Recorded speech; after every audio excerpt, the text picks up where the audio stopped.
बिस्मिल्लाहिर्रहमानिर्रहीम। Software project management lecture number 9। आज के इस लेक्चर के अंदर हम देखेंगे system development life cycle models जो हैं वो कौन कौन से हैं। सबसे पहले अगर हम बात करें कि SDLC बेसिकली है क्या। SDLC कहते हैं सिस्टम डेवलपमेंट लाइफ साइकिल को, और SDLC के अंदर कुछ मॉडल्स हैं। जब हम किसी भी सिस्टम को डेवलप कर रहे होते हैं, किसी भी प्रोजेक्ट को डेवलप कर रहे होते हैं, तो उनमें से किसी एक मॉडल को जो सूट कर रहा होता है हमारे प्रोजेक्ट को, हम यूज़ करके अपने प्रोजेक्ट को कंप्लीट कर रहे होते हैं। तो basically a framework that describe the activities performed at each stage of a software development project. आपके पास एक ऐसा फ्रेमवर्क होता है जिसके अंदर आपको डिफरेंट एक्टिविटीज़ जो हैं वो बता दी जाती हैं, जो आप परफॉर्म करवाते हैं, और वो आपको मूव करवाता है towards the completion of project. सबसे पहले अगर हम बात करें, हमारे पास जी है वाटरफॉल मॉडल। वाटरफॉल मॉडल को हम ट्रेडिशनल मॉडल भी कहते हैं, क्लासिकल मॉडल भी कहते हैं, लीनियर सीक्वेंशियल मॉडल भी कहते हैं। ये सारे इसके नाम हैं। जैसे कि नाम से ही जाहिर हो रहा है कि वाटरफॉल, आप लोगों ने इसका एक्सपीरियंस किया होगा कि जो फ्लो ऑफ वाटर होता है फ्रॉम टॉप टू बॉटम होता है। इसके अंदर भी जो हमारा फ्लो ऑफ एक्टिविटीज़ होगा, फ्लो ऑफ एक्टिविटीज़ जो होगा या फ्लो ऑफ प्रोग्राम जो होगा, प्रोजेक्ट होगा, वो फ्रॉम टॉप टू बॉटम होगा। मतलब क्या कि सबसे पहले हमारे पास रिक्वायरमेंट्स होंगी, फिर हम डिज़ाइन पे आएंगे, उसके बाद इम्प्लीमेंटेशन पे आएंगे, then we move on testing, फिर इंस्टॉलेशन है, और फिर मेंटेनेंस है। और इन सब फेजेस को अलग से डिफ़ाइन किया हुआ है। रिक्वायरमेंट्स की अगर हम बात करें, defines the needed information, functions, behaviour, performance and interface. Requirement के अंदर ये हमें जो भी मालूमात चाहिए, जितने हमने उसके अंदर फंक्शंस को हमने डिफ़ाइन करवाना है, उसकी परफॉर्मेंस क्या होगी, इंटरफेस क्या होगा, with the help of which user interact with your system. Design की अगर हम बात करें, डिज़ाइन के अंदर डाटा स्ट्रक्चर्स आ जाती हैं, सॉफ्टवेयर आर्किटेक्चर आ जाता है, लॉजिकल है, फिज़िकल है, इंटरफेस रिप्रेजेंटेशन है, एल्गोरिदम डिटेल्स हैं, सारी की सारी चीज़ें डिज़ाइन के अंदर आ जाएंगी। इम्प्लीमेंटेशन की अगर बात करें, सोर्स कोड आ जाएगा, डेटाबेस आ जाएगी, यूज़र्स डॉक्यूमेंटेशन आ जाएगा, टेस्टिंग आ जाएगा। तो ये सारी की सारी चीज़ें जो हैं आपकी इम्प्लीमेंटेशन के अंदर आ जाएंगी। अब वाटरफॉल मॉडल की जो स्ट्रेंथ है, उसमें हमारे पास सबसे पहले तो ये है कि ईज़ी टू अंडरस्टैंड है और ईज़ी टू यूज़ है। इसको समझना बड़ा आसान है और इसको इस्तेमाल करना बड़ा आसान है। Provide the structure to inexperience staff. ये अगर आपके पास कोई इस तरह का स्टाफ भी है जो इतना एक्सपीरियंस नहीं रखता, फ्रेश लोग हैं, तो उनको भी ये एक बेसिक स्ट्रक्चर जो है प्रोवाइड करता है। Milestones are well understood. हमने बड़े डिटेल में बात की कि माइलस्टोन्स क्या होती हैं। सेट्स रिक्वायरमेंट स्टेबिलिटी है, good for the management control, works well when the quality is more important than the cost are schedule. और ये आपके लिए तब बड़े अच्छे से काम करता है जब आपका जो फोकस होता है वो क्वालिटी होता है बजाय इसके कॉस्ट या स्केड्यूल। इसकी कुछ डेफिशिएंसीज भी हैं। सबसे पहले अगर हम बात करें, all requirement must be known up front. आपको पहले से ही सारी रिक्वायरमेंट्स का पता होना चाहिए अच्छे से, क्योंकि अगर ड्यूरिंग द डेवलपमेंट, अगर आप टेस्टिंग के फेज़ पे हैं, अगर आप इम्प्लीमेंटेशन की फ़ेज़ पे हैं, आप अगर इंटीग्रेशन के फेज़ पे हैं, तो अगर कस्टमर आके कहता है कि आप मुझे जी ये जो चेंजिंग्स हैं चाहिए यहाँ पे, तो आप वहाँ पे वो चेंजेस नहीं करवा सकते। किस तरह नहीं करवा सकते? मतलब कि आपको दोबारा नए सिरे से उस सारे सिस्टम को बनाना पड़ेगा। तो ये उसकी डेफिशिएंसीज के अंदर आता है। Deliverables created for each phase are considered frozen. मतलब कि आप वो फ्रोज़न उनको कंसिडर कर दिया जाता है। Inhibits flexibility, can give a false impression of the progress. अब ये इसका जो इमेज है वो बड़ा फॉल्स जाएगा। Does not reflect problem solving nature of the software development, iteration of the phases. Integration is one big bag at the end. और integration के अंदर फिर प्रॉब्लम आ जाती है। Little opportunity for customer to preview the system until it may be too late. आपके पास जो अपॉर्चुनिटी होती है कस्टमर को प्रीव्यू करवाने की वो बड़ी बहुत ज़्यादा कम होती है। अब हम बात करेंगे कि आपने वाटरफॉल मॉडल जो है वो कौन सी कंडीशंस हैं या वो कौन सी सिचुएशंस हैं जब आप इसको यूज़ करवा सकते हैं। सबसे पहले तो बात हमने की कि रिक्वायरमेंट्स आर वेल नाउन, कि आपकी जो रिक्वायरमेंट्स है आपको अच्छे से पता होनी चाहिए, तब आप इसको यूज़ कर सकते हैं। प्रोडक्ट डेफिनेशन इज स्टेबल, और जो प्रोडक्ट डेफिनेशन है वो स्टेबल हो, बाद में ये ना हो कि वो चेंज हो जाए। टेक्नोलॉजी इज़ अंडरस्टूड, आपने जो टेक्नोलॉजी यूज़ करनी है उसको अच्छे से समझना है आपने, मतलब उसकी अच्छे से समझ हो। New variants of N existing product, आपके पास एक ऑलरेडी एग्जिस्टिंग प्रोडक्ट है, आप उसका नया वेरिएंट बनाने जा रहे हैं, तब भी आप वाटरफॉल मॉडल को यूज़ कर सकते हैं। Porting an existing product to a new platform, तब भी आप जो है इस सिस्टम को यूज़ करवा सकते हैं। इसके अंदर हम एक दो बातें हैं जो आपको पता होनी चाहिए। सबसे पहली बात तो ये है कि टेस्टिंग के अंदर हमारे पास दो तरह की टेस्टिंग आती हैं। सबसे पहली बात तो टेस्टिंग है क्या, basically the extent of finding error is called testing, कि आप अपने सिस्टम के अंदर जो एरर्स को फाइंड कर रहे हैं, this process is called testing. दूसरे लफ्ज़ों में अगर हम बात करें, अगर आपके जिस तरह पेपर होते हैं तो आपको with the help of paper हम असिस्ट कर रहे होते हैं, उसके अंदर जो एरर्स आ जाती हैं, उसके अंदर जो मिस्टेक्स होती हैं उनको हाईलाइट किया जाता है कि इन फ्यूचर आप जब प्रैक्टिकल लाइफ के अंदर जाते हैं तो आपको वो दोबारा से उनको रिपीट ना करें। अब टेस्टिंग के अंदर हमारे पास दो तरह की टेस्टिंग आती है। एक आपके पास आ जाती है इंटीग्रेशन टेस्टिंग, एक आती है यूनिट टेस्टिंग। आप सिंगल मॉड्यूल की अगर टेस्टिंग कर रहे हैं तो वो आपके पास आएगी यूनिट टेस्टिंग, लेकिन अगर आप मल्टीपल मॉड्यूल्स, दो या दो से ज़्यादा मॉड्यूल्स की टेस्टिंग कर रहे हैं तो वो आपके पास आ जाएगा इंटीग्रेशन टेस्टिंग। अब पूरे के एज अ होल सिस्टम को अगर आप टेस्ट कर रहे हैं तो सिस्टम टेस्टिंग के अंदर आ जाएगा। एक और यहाँ पे एक बड़ी इंपॉर्टेंट बात है, हम इसको आगे भी जाके इंशाल्लाह डिस्कस करेंगे कि आजकल जो हम यूज़ कर रहे हैं वो कौन सा मॉडल जो है वो मोस्टली यूज़ हो रहा है। उसके अंदर हमारे पास अजाइल मॉडल है, स्क्रम आता है, उसके अंदर लीन टेक्नोलॉजीज़ आती हैं, ये सारी की सारी जो चीज़ें हैं ये हमारे पास आ जाती हैं अजाइल मॉडल के अंदर। उसके अलावा कस्टमर को जो सारी आपकी रिक्वायरमेंट्स हैं स्टार्टिंग में ही बतानी होती हैं। ये सबसे बड़ा एक इसका पुराना है, मतलब ये सबसे पुराना है, इसीलिए इसे हम क्लासिकल भी कहते हैं, क्लासिकल मॉडल। और जब आप काम शुरू कर देते हैं तो कस्टमर आकर कहता है कि मुझे कोई चेंजेस करने हैं, तो हमने पहले भी बात की, तो वो चेंजेस करना बहुत डिफ़िकल्ट हो जाता है, क्योंकि आपको नए सिरे से फिर आपको उस सिस्टम को दोबारा से बनाना पड़ेगा, पहले से रिक्वायरमेंट से लेकर दोबारा से आपको शुरू करना पड़ेगा फ्रॉम द ज़ीरो। उसके बाद इसका नुकसान है एक कि आपका जो कस्टमर का सेटिस्फेक्शन लेवल है वो कम हो जाता है। तो ये सारी की सारी बातें हैं वाटरफॉल के अंदर। इंशाल्लाह जूम की क्लास डिस्कशन के अंदर हम फर्दर इसको डिस्कस करेंगे। नेक्स्ट हमारे पास जो मॉडल है वो वी शेप्ड SDLC मॉडल है। डायग्राम में भी आपको नज़र आ रहा है कि इसकी जो शेप है वो क्योंकि वी शेप है, इसीलिए हम इसे नाम देते हैं वी शेप्ड SDLC मॉडल है। A variant of the waterfall that focuses the verification and the validation of product। Basically दो तरह की चीज़ें हैं कि आपके पास प्रोडक्ट की जो वेरिफिकेशन है और जो प्रोडक्ट की वैलिडेशन है उस पर ये फोकस कर रहा होता है। Testing of the product is planned in the parallel with the corresponding phases of the development. और इसके अंदर हम टेस्टिंग जो कर रहे होते हैं प्रोडक्ट की उसको पैरेलल हम लेके चल रहे होते हैं। इसके अंदर हमारे पास जो फेजेस हैं, product and the requirement planning है, product requirement and the specification analysis है। उसके बाद हमारे पास आर्किटेक्चर हाई लेवल डिज़ाइन है, डिटेल डिज़ाइन है, कोडिंग आ जाता है, यूनिट टेस्टिंग आ जाता है, इंटीग्रेशन टेस्टिंग आ जाता है, सिस्टम एंड एक्सेप्टेंस टेस्टिंग है, production operations and the maintenance. ये सारी की सारी चीज़ें आपकी वी शेप्ड SDLC मॉडल के अंदर आती हैं। अब इसके अंदर जो स्टेप्स हैं उनको हम वन बाय वन डिस्कस करेंगे। सबसे पहले हमारे पास जो है वो प्रोडक्ट एंड रिक्वायरमेंट प्लानिंग है कि आपने इस स्टेप के अंदर अपने रिसोर्सेज को एलोकेट करना होता है। नंबर 2 अगर हम बात करें product requirement and specification analysis की, तो फिर उसके अंदर आपने क्या करना है, complete specification of the software system. आपने अपने सॉफ्टवेयर सिस्टम की जो स्पेसिफिकेशंस हैं उनको कंप्लीट करना है।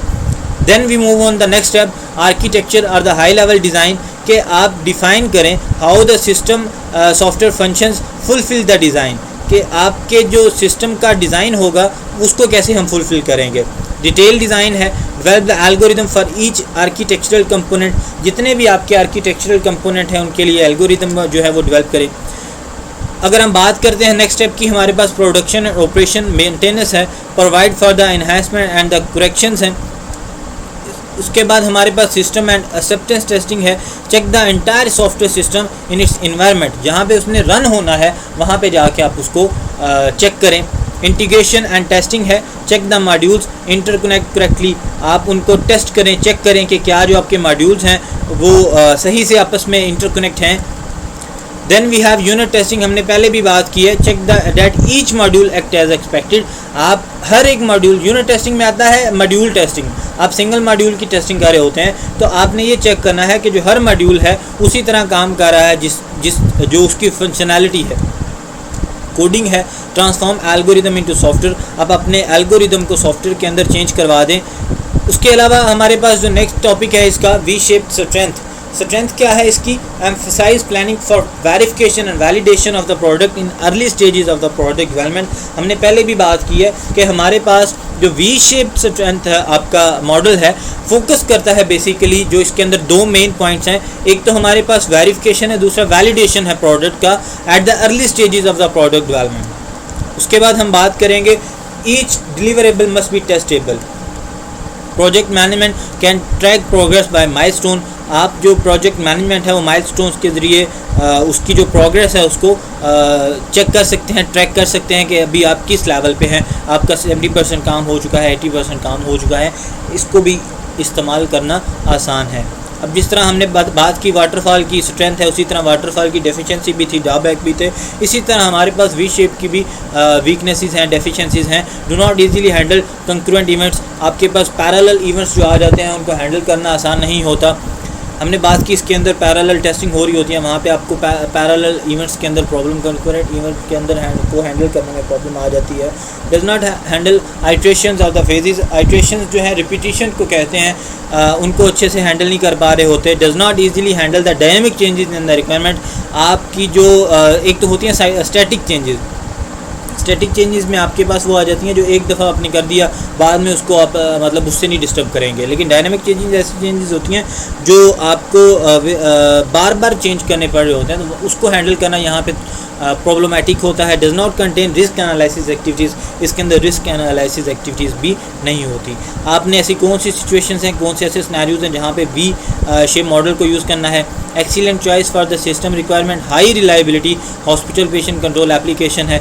ऐसे सिस्टम आ जाते हैं जहाँ पे आपको हाई रिलायबिलिटी की ज़रूरत होती है, जिस तरह हमारे पास हॉस्पिटल पेशेंट कंट्रोल एप्लीकेशन है, हॉस्पिटल का कोई पोर्टल है वो बनाना पड़ जाता है, तब आप इस मॉडल को यूज़ कर सकते हैं। All requirements are known up front, आपको पहले से ही सारी मालूमात, आपको पहले से ही सारी रिक्वायरमेंट्स अच्छे से मालूम हो।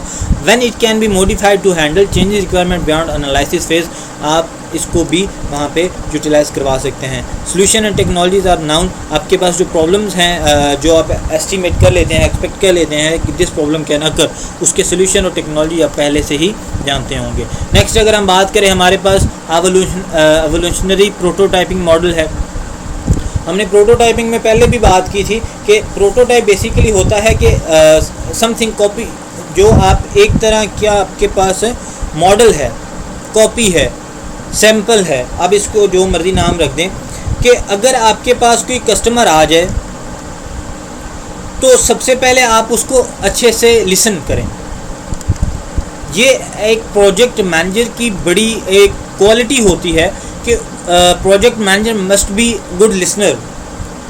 जब आपने उसको अच्छे से सुन लिया है तो आपको उसके प्रोजेक्ट के बारे में आइडिया हो जाएगा।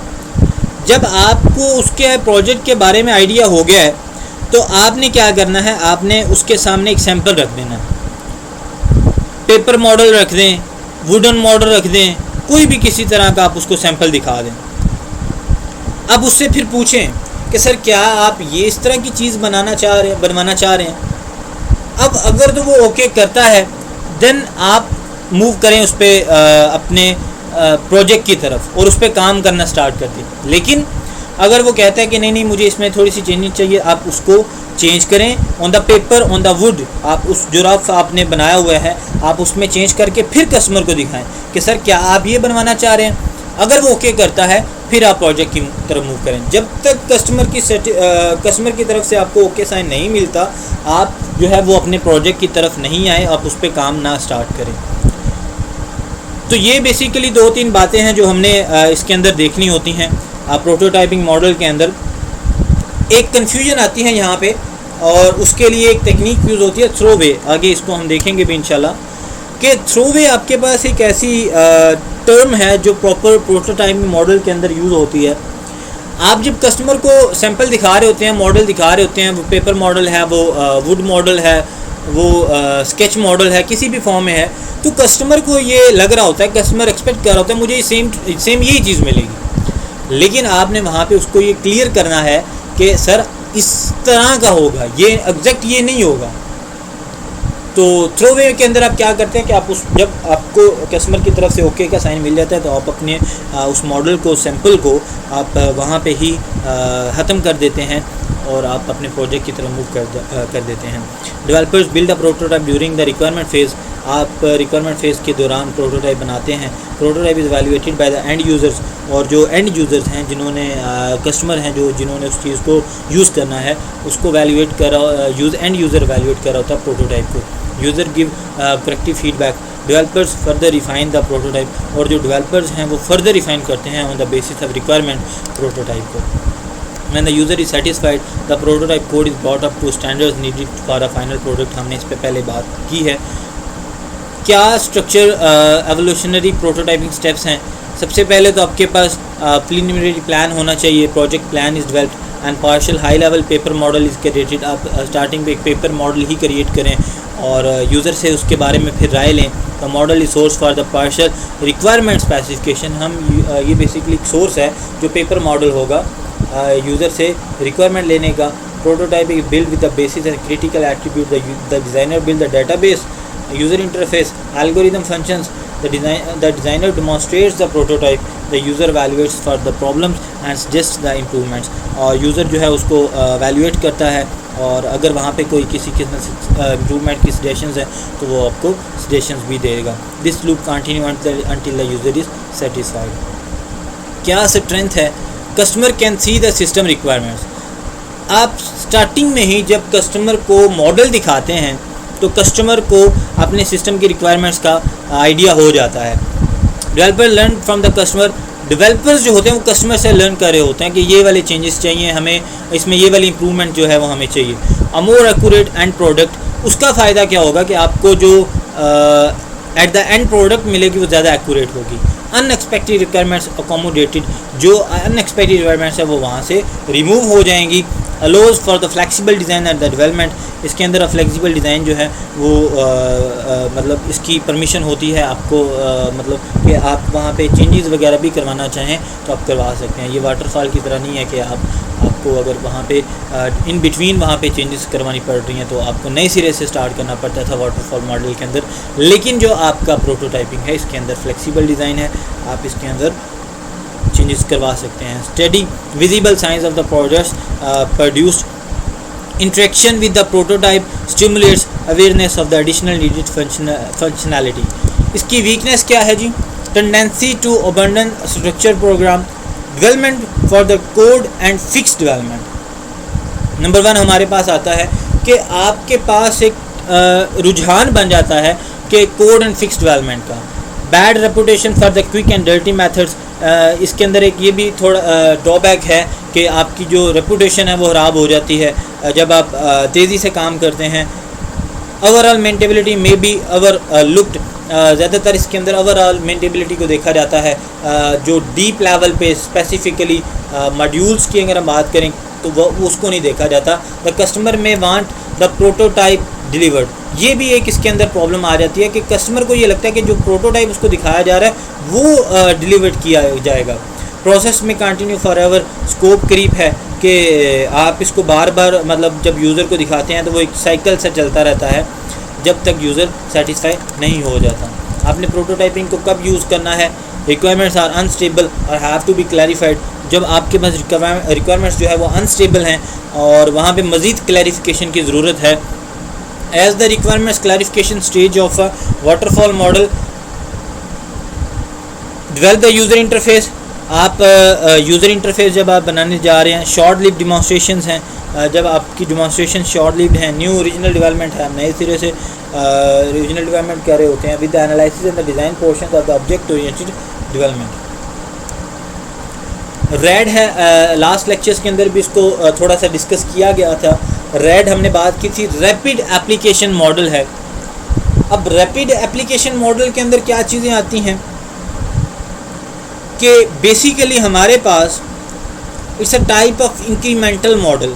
अब इंक्रीमेंटल मॉडल शायद आगे हो, नहीं भी है तो उसको थोड़ा सा डिस्कस कर लेते हैं कि basically combination of waterfall and prototyping model is called incremental model. तो जब आप इसे हाइब्रिड मॉडल भी कहा जाता है, इंक्रीमेंटल को हाइब्रिड इसलिए कहा जाता है क्योंकि it's a combination of waterfall and prototyping model. और इसके अंदर जो इंक्रीमेंट है it's mean the addition of module, addition of a phase. First increment is a core product. Incremental के अंदर जो आपका फर्स्ट प्रोडक्ट होता है वो कोर प्रोडक्ट होती है। उसका मतलब क्या है कि उसके अंदर मेन फंक्शनैलिटी होती है। अब मेन फंक्शनैलिटी का मतलब क्या है कि व्हाट्सएप की अगर हम बात करें तो व्हाट्सएप की मेन फंक्शनैलिटी है चैटिंग। अब वो कोर प्रोडक्ट होगी वहाँ पे। अब स्टेटस लगाना, स्टेटस का सीन करना, उसको हाइड करना, वो सारी की सारी माइनर में आ जाती, वो मेन फंक्शनैलिटी के अंदर नहीं आता। तो rapid basically it's example of, it's a type of incremental model. दूसरी बात ये है कि it's focus on short development cycles. हमने बात की थी कि जब आपको शॉर्ट पीरियड ऑफ टाइम दिया जाता है कि मुझे जी 2 माह के अंदर ये प्रोजेक्ट चाहिए, 3 माह के अंदर ये प्रोजेक्ट चाहिए, तब आप जो है वो वहाँ पे रैपिड जो है वो यूज़ कर रहे होते हैं। और जो छोटे छोटे मॉड्यूल्स हैं इनको पैरेलल फिर डेवलप किया जाता है क्योंकि आपके पास शॉर्ट टाइमिंग है। तो जो मॉड्यूल्स छोटे छोटे हैं इनको पैरेलल जो है वो डेवलप किया जाता है। कंपोनेंट्स ऑफ द फंक्शन, इसके अंदर आप टाइमिंग जो है उसको फोकस कर रहे होते हैं, कब उनको डिलीवर करना है, कब उनको असेंबल करना है एज ए प्रोटोटाइप। इन सारी बातों को हम रैपिड मॉडल के अंदर देख रहे होते हैं। अब इसके अंदर बड़े इंपॉर्टेंट फीचर्स आ जाते हैं हमारे पास कि फेजेस जो है, बिजनेस मॉडलिंग आ जाती है, डेटा मॉडलिंग आ जाती है, प्रोसेस मॉडलिंग है, एप्लीकेशन जनरेशंस हैं और टेस्टिंग एंड टर्नओवर है। इन सबको हम इंशाल्लाह साथ साथ देखेंगे। सबसे पहले अगर हम बात करें रिक्वायरमेंट प्लानिंग फेज़ की, तो a workshop utilising structure discussion of a business problems. उसके बाद यूज़र डिस्क्रिप्शन फेज़ है, automatic tools capture from the users, construction phase है, productive tools such as the code generation, screen generators inside a time box है, cut over phase है, installation of the system, user acceptance and the acceptance testing and user training है। इसकी क्या strength है, reduce cycle time, आपके cycle time को कम किया जाता है इसके अंदर। Time box approach mitigates cost and the schedule risk, उसके अंदर कॉस्ट और स्केड्यूल रिस्क को मिटिगेट किया जाता है। Customer involved throughout the complete cycle, minimize risk of not achieving customer satisfaction and the business needs. Focus moves from the documentation to code, इसके अंदर आप ज़्यादातर फोकस जो आपका होता है वो कोडिंग पे होता है।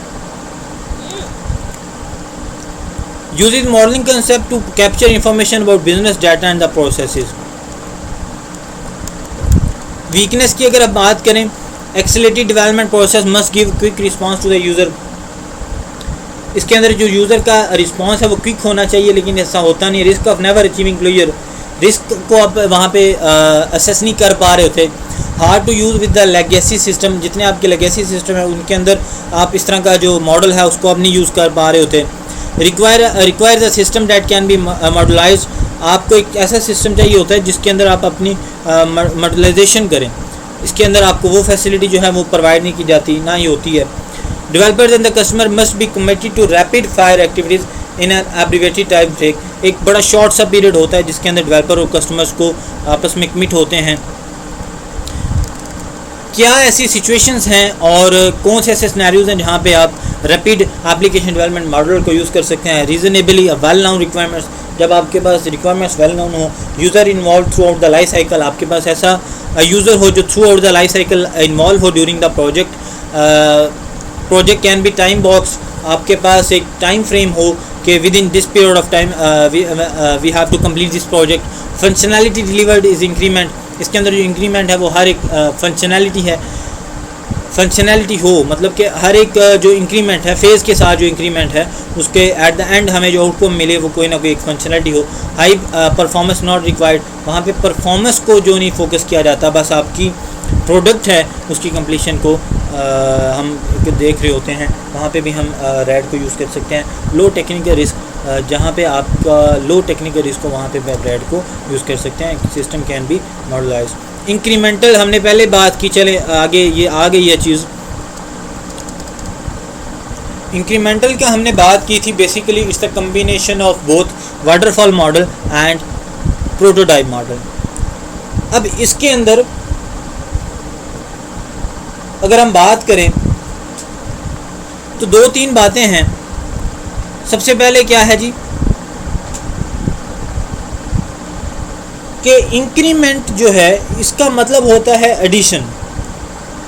तो इसके अंदर जो इंक्रीमेंट आता है, जो मेन बेसिकली चीज़ है, द फर्स्ट इंक्रीमेंट जो है उसके अंदर आपका जो आउटकम है वो कोर प्रोडक्ट है। कोर प्रोडक्ट का मतलब क्या है, means you get main functionality. आपको उसके बदले में जो आपकी सिस्टम की मेन फंक्शनैलिटी है वो अचीव होगी। अब जिस तरह मैंने पहले बात की है कि आप फॉर एग्जांपल आप व्हाट्सएप एक बनाना जा रहे हैं और व्हाट्सएप की जो मेन फंक्शनैलिटी है वो है चैटिंग। अब स्टेटस लगाना, वो सीन करना, हाइड करना, वो मेन फंक्शनैलिटी के अंदर नहीं आएगा। तो जो पहले हमारे पास इंक्रीमेंट होगा वो मेन कोर प्रोडक्ट होगा। Construct a partial implementation of the total system, then slowly add increased functionality. सबसे पहला जो है वो आपका जो इम्प्लीमेंटेशन है वो मेन जो कोर प्रोडक्ट होता है, देन आप जो है स्लोली अपने बाकी जो फेजेस हैं उन पे काम करते हैं, फंक्शनैलिटीज़ पे काम करते हैं, उनको ऐड करवा लेते हैं। The incremental model prioritize requirement of the system and then implement them into the group. Each subsequent release of the system adds function to the previous release. हर जो नेक्स्ट हमारे पास रिलीज़ होगा सिस्टम का वो functions को add करवाएगा to the previous release until all design functionality has been implemented। तब तक जब तक आपके सारे के सारे जो डिज़ाइन फंक्शंस है वो इम्प्लीमेंट नहीं हो जाते। स्ट्रेंथ क्या है, डेवलप हाई रिस्क और मेजर फंक्शन फर्स्ट। इस हमने पहले बात की कि जो सबसे पहले इसके अंदर डेवलप किया जाएगा वो मेजर फंक्शंस हो गए। Each release deliver and operational product, हर जो रिलीज़ है, हर जो डिलीवरेबल है उसके बदले में आपको एक आउटपुट प्रोडक्ट मिलेगा, फंक्शनैलिटी मिलेगा, फंक्शनैलिटी बेस्ड कंपोनेंट मिलेगा। Customer can respond to each bill, customer जो है वो उसको रिस्पॉन्स कर सकता है जो हर एक कंपोनेंट है।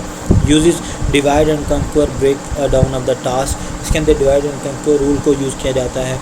Lower initial delivery cost, initial level पे आपकी जो डिलीवरी कॉस्ट है वो लो होती है। Initial product delivery is faster, initial level पे जो प्रोडक्ट डिलीवरी है वो फास्टर होती है।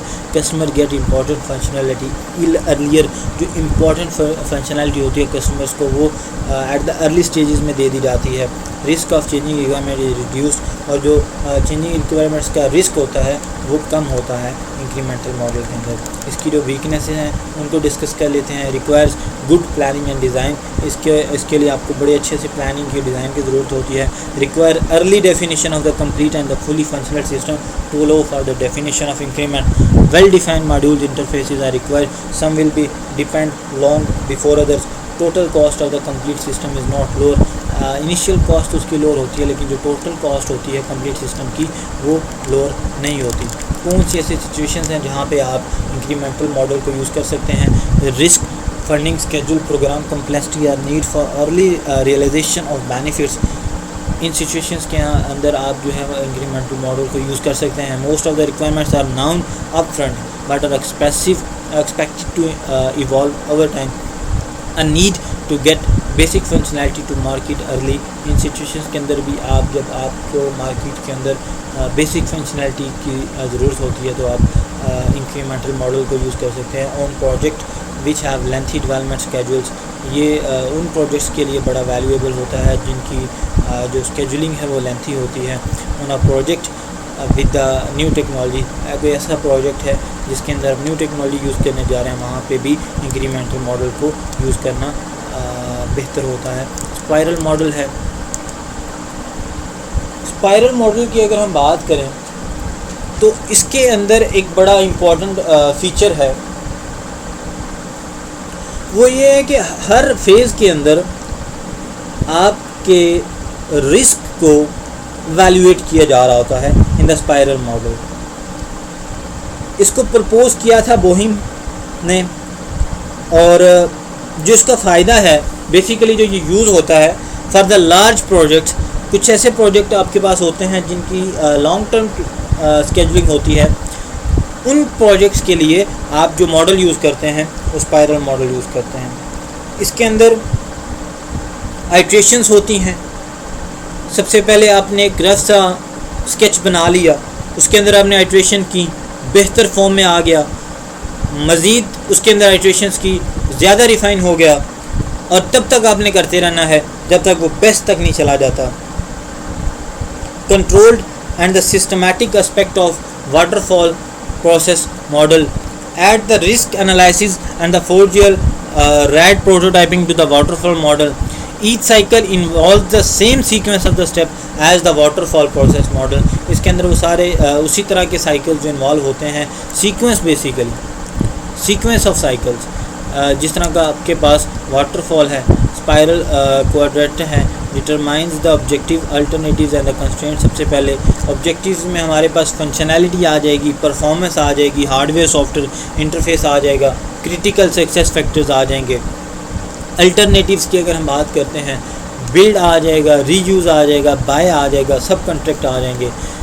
कंस्ट्रेंट्स की अगर बात करेंगे, कॉस्ट का कंस्ट्रेंट आ जाएगा, स्केजुलिंग के कंस्ट्रेंट आ जाएंगे, इंटरफेस के कंस्ट्रेंट्स आ जाएंगे। दूसरा अगर हम बात करें, क्वाड्रेंट का मतलब है फेजेस। तो evaluate alternative, identify and the resolve risk, study alternatives relative to objective and constraints, identify the risk, lack of experience, new technology, tight schedules हैं, poor processes हैं। resolve risk में आ जाएगा evaluate if money could be lost by continuing system development। next हमारे पास develop next level product है। इसके अंदर create a design, review design, develop code, inspect code, test product। आप अपने प्रोजेक्ट के हिसाब से डिज़ाइन क्रिएट करें, उसको रिव्यू करें, उसके हिसाब से फिर डेवलप करें कोड, उसका कोड को इंस्पेक्ट करें, और एट द एंड अपनी प्रोडक्ट को टेस्ट करें। नेक्स्ट हमारे पास प्लान नेक्स्ट फेज़ है। इसके अंदर जो हमारी एक्टिविटीज़ होती हैं, डेवलप प्रोजेक्ट प्लान है, डेवलप कॉन्फ़िगरेशन मैनेजमेंट प्लान है, टेस्ट प्लान को डेवलप करें और इंस्टॉलेशन प्लान को डेवलप करें। स्ट्रेंथ क्या है स्पाइरल मॉडल की? Provide early indication of insurmountable risk without much cost. इसके अंदर आप रिस्क को इंडिकेट कर लेते हैं, उसके लिए आपको ज़्यादा कॉस्ट नहीं लगानी पड़ती। User see the system early because of rapid prototyping tool. User अपने सिस्टम को पहले अर्ली स्टेजेस में देख लेता है, आइडिया हो जाता है उसके अंदर, क्योंकि prototyping rapid prototyping tool use हो रहे होते हैं। Critical high risk functions are develop first. जो आपके क्रिटिकल जिनके अंदर हाई रिस्क होता है उनको डेवलप किया जाता है। The design does not have to be perfect. A user can be closely tied to all the life cycle steps. Early and frequent feedback from the user. Cumulative cost assessed है। Then अगर हम बात करें